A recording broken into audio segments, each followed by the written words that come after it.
Welcome to Hood Champion Boxing and Sports. In boxing, you find a way to win, or you find a way to lose. Terence Crawford is bubbling up to 168, and now people are saying, what secret fuel is he using to get ready for a monster like Canelo? Now make sure you like and subscribe, become a member to the channel. It's only $2.99 a month. I'd appreciate it. We almost have 15,000 subscribers. If I can get half of y'all to become members to the channel, we'd be in a very good space. But let's understand this. Terence Crawford move up to face Canelo Alvarez. It's not just a test of skill. I think it's a test of physiology. And the bottom line, hard work and dedication is how Terence Crawford reached the pinnacle of the sport of boxing and also the top of the pound-for-pound list. But at 37, man, even Bud knows that every ounce of muscle he adds, it's got to be for a purpose. It's got to be functional, not just to look good, okay?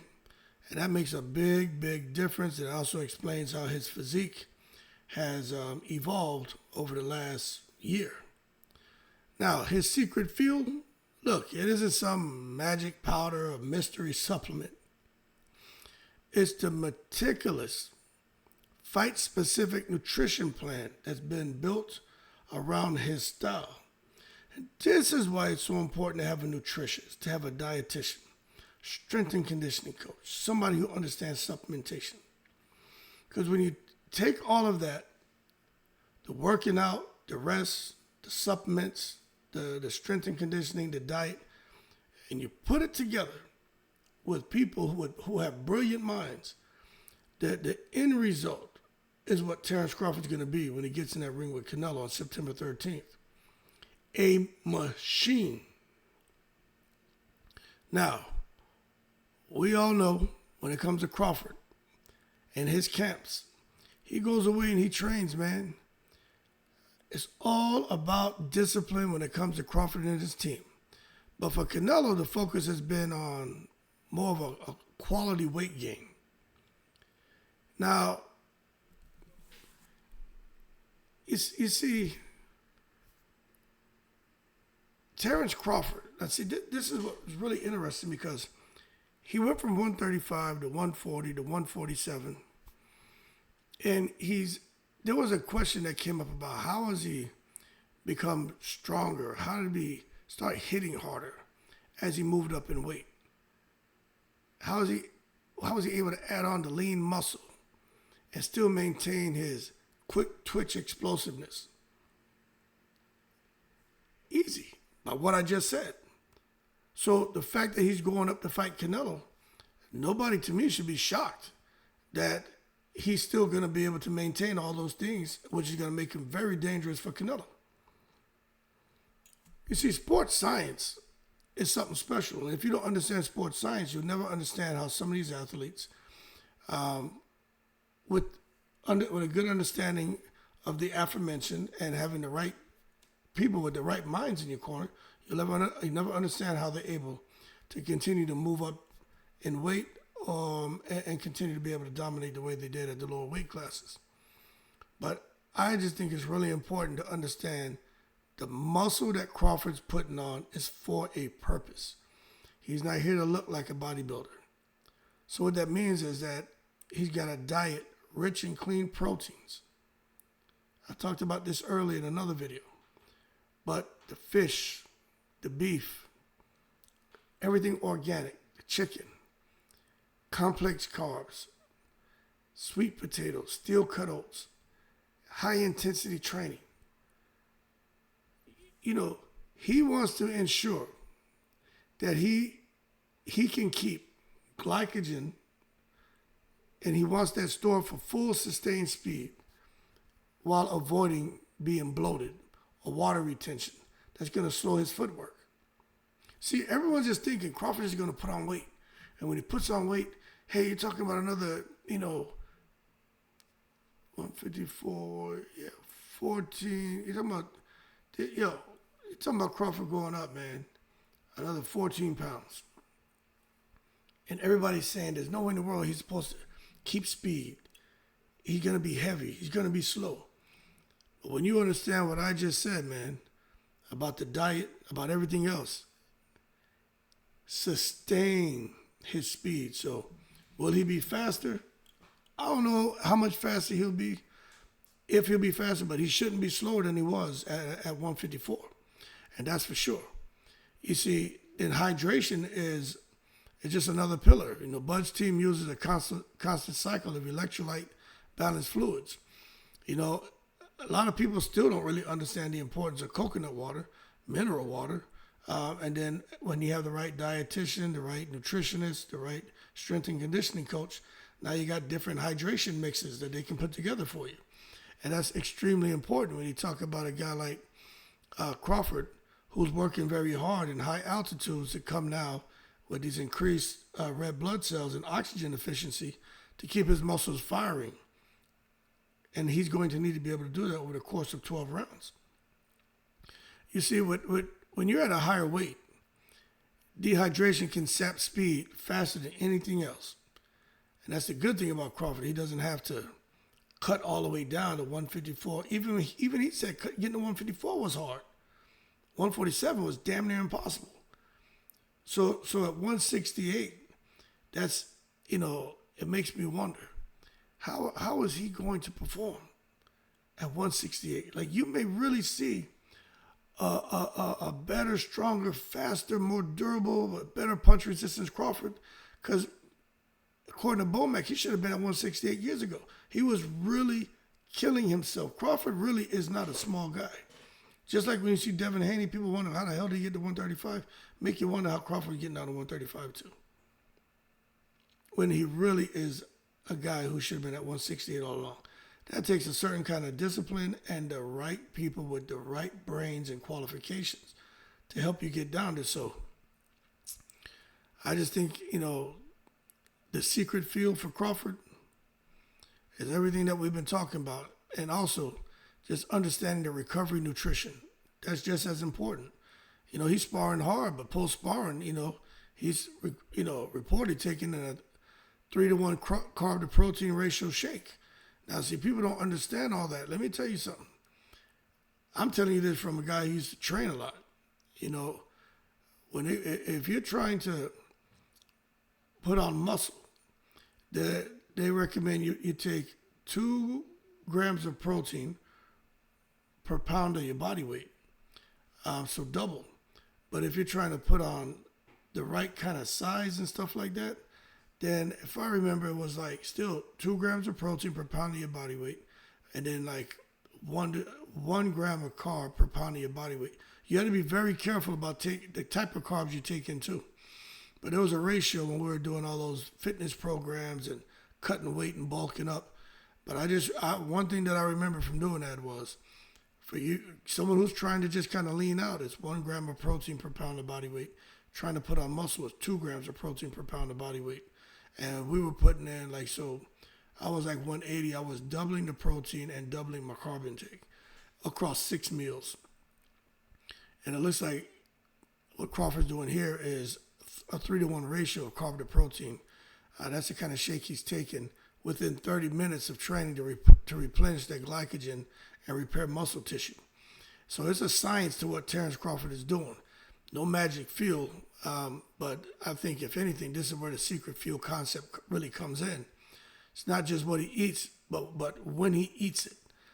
Timing is everything, and Bud's Camp has mastered the art of feeding the body exactly what it needs at each stage of the day.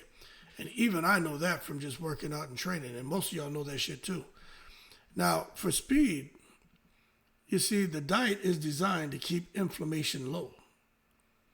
That means anti-inflammatory fats from avocados, olive oil, omega-3 rich fish. You could get the tablets for that shit. I used to take that back in the day. Plus antioxidant dense fruits like blueberries, cherries, and pomegranate. You know, I love all those, man. They help muscles recover fast between training sessions. So he could train at high intensity day after day without losing sharpness.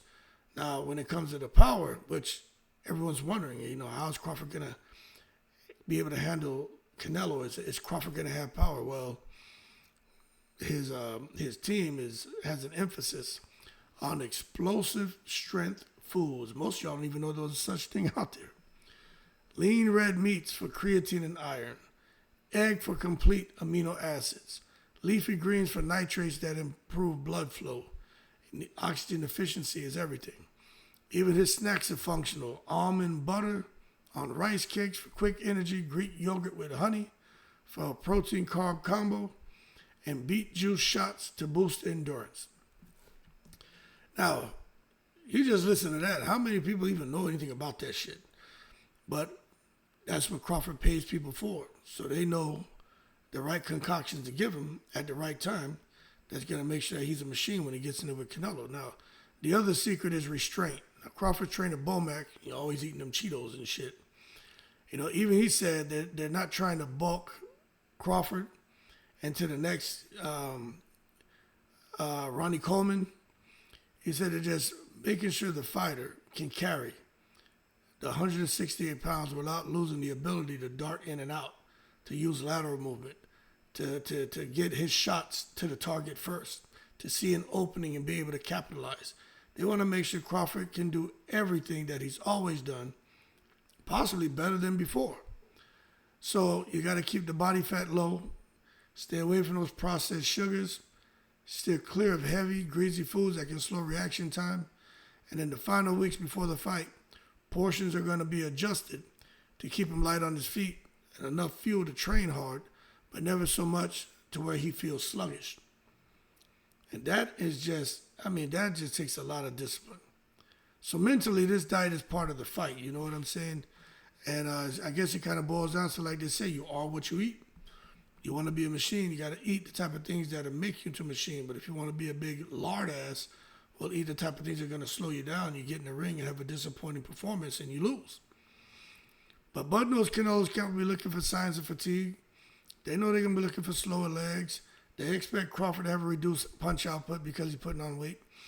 But by keeping his metabolism firing clean and his muscles fed with the right nutrients, he's aiming to show up on fight night with the same snap in round 12 as in round 1. This is why I'm trying to tell y'all.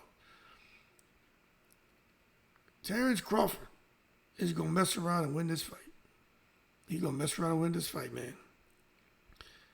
And as far as him having the same snap in 12 that he does in round 1, this is especially critical because his game plan, it really relies on sustained movement. Like we all know, he's got to move. Got to be able to capitalize on any mistakes Canelo makes, and he's got to be able to just not telegraph anything he's doing as far as footwork. Now, I'm going to tell you right now, if he messes around and he's back in Omaha, and if his diet fails and all of a sudden his legs go in the fight, Canelo's pressure is going to take over and Canelo going to stop him. Canelo may hurt him. If Crawford stops long enough for Canelo to land a hard combination on him, I mean hard to the head, to the body, Canelo could hurt him. So at the end of the day, when we're talking about speed, we're talking about the secret fuel, we're talking about everything Crawford's doing, just understand, most fighters, when they move up in weight, they often lose a step. But what I'll tell you, man, when I think about Roy Jones after heavyweight or Amir Khan at middleweight, Terrence, things have evolved, right? But Terrence Crawford and his team, they want to avoid that trap. They don't want to make a mistake. That's why when it comes to nutrition, they're making sure that's the bridge between his natural weight, his welterweight speed, and the demands of super middleweight now, you know what I mean? And they want him to have the welterweight speed with the newfound super middleweight power. That shit is a whole video in itself. Can Crawford keep the welterweight speed and fuse that with his super middleweight power? That is a video right there. But anyway, every meal, every shake, every supplement is chosen to serve that balance.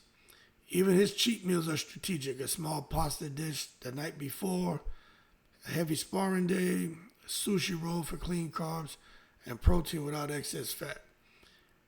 But in the end, when it comes to Terrence Crawford and that secret field, it's not really about a tablet, a single ingredient, a specific food. It's really about the whole system, man. The system that Crawford is using, man, keeps his body in a constant state of readiness, which is how he's gonna have to be when he's in that ring with Canelo. His muscles primed for explosive bursts, his mind sharp enough to read and react to Canelo's traps. And if it works, I'm just telling y'all right now, welterweight speed with super middleweight power. That shit is all bad for Canelo, I'm gonna tell you right now. He may not just be the bigger man, but he'll be a faster big man. And if that version of Crawford shows up, Crawford has the best chance to shock the world and have Canelo looking crazy. Anyway, y'all keep cool. Shout out to the veterans, all 7 continents. Before I end this, I'm going to say this. Makes you wonder how Earl Spence was just running through the welterweight division with no nutritionist, no dietitian, no nothing. Strength and conditioning coach, nothing. He was just eating and dieting and doing what he had to do himself and training hard. And Earl Spence was destroying people. Could you imagine if Earl Spence had paid people to do all these things that Crawford has being done for him? How much more dominant Spence would have been. You know, the car accident is a car accident. But if he had people doing that for him, I think even after the car accident, he was still doing it by himself. Just think about if Spence was doing what Crawford's doing. Amazing. Anyway, y'all keep cool. Expect Crawford to keep the welterweight speed, super middleweight power. Still gonna be a beast, man. In the breeze.